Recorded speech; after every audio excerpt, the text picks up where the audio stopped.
Hai guys, selamat datang di Cerita Bunga. Klik subscribe sekarang, biar kalian selalu update cerita aku ya. Sudah siap kan? Yuk, langsung meluncur ke ceritanya. Aris adalah seorang pria sukses yang sangat sibuk. Baginya, waktu adalah uang. Baginya pula, ibunya yang sudah tua dan mulai pikun adalah beban yang menghambat produktivitasnya. Aris jarang menjenguk. Bahkan saat ibunya jatuh sakit, ketika ibunya meninggal dunia, Aris tidak menangis. Ia justru merasa lega karena tidak perlu lagi membayar biaya perawat atau mendengarkan ocehan ibunya yang berulang-ulang di telepon. Setelah pemakaman, Aris memutuskan untuk tinggal semalam di rumah tua ibunya untuk membereskan berkas-berkas penting. Di sudut ruang tamu, terdapat sebuah kursi goyang tua kayu jati, tempat favorit ibunya menghabiskan waktu. Malam itu, jam menunjukkan pukul 2 pagi. Aris, yang sedang bekerja di laptop, mendengar suara halus. Ia menoleh. Kursi goyang itu bergerak pelan. Aris menghela napas. Hanya angin, pikirnya. Namun, gerakan itu semakin cepat. Tiba-tiba, suhu ruangan turun drastis hingga napas Aris berembun. Di atas kursi itu, perlahan muncul bayangan tipis seorang wanita tua. Wajahnya pucat pasi, matanya sayu, persis seperti ibunya di hari-hari terakhirnya. Aris mematung. Ibu, kau kembali untuk menghantuiku karena aku tidak merawatmu. Bayangan itu tidak marah, ia justru mengulurkan tangan yang gemetar ke arah Aris.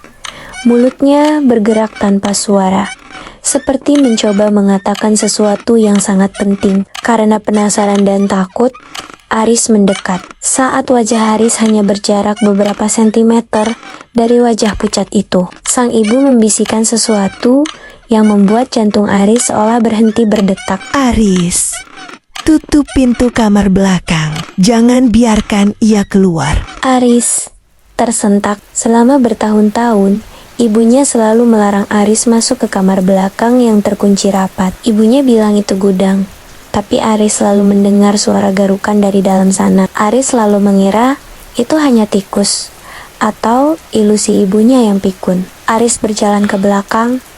Di sana, pintu kayu tua itu sudah terbuka sedikit.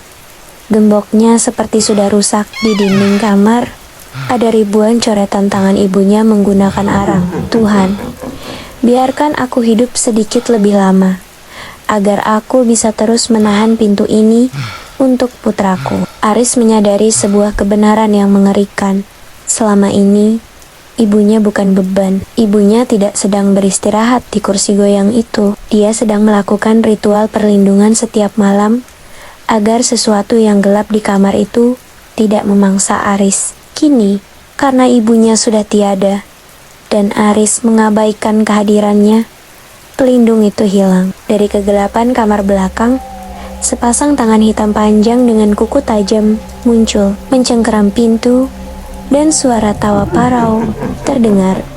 Aris berlutut di depan kursi goyang yang kini kosong. Ia menangis sejadi-jadinya, tapi sudah terlambat. Itulah cerita yang kusiapkan hari ini. Sebagai teman tidur di malam hari, banyak pembelajaran yang bisa kita ambil dari kisah Aris yang sudah kita dengarkan tadi, yaitu 1. Kasih sayang tanpa syarat. Orang tua seringkali memikul beban atau melakukan pengorbanan yang tidak pernah kita ketahui demi keselamatan anak-anaknya. 2. Penyesalan selalu datang terlambat.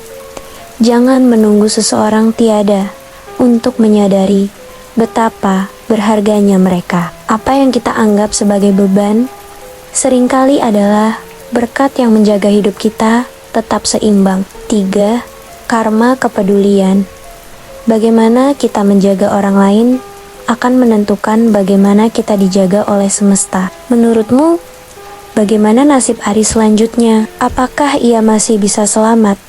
Atau selamat fisiknya, tapi tidak dengan jiwanya? Hati-hatilah sebelum kamu memejamkan mata malam ini. Periksa kembali setiap sudut gelap di rumahmu, terutama pintu-pintu yang selama ini sengaja dikunci rapat.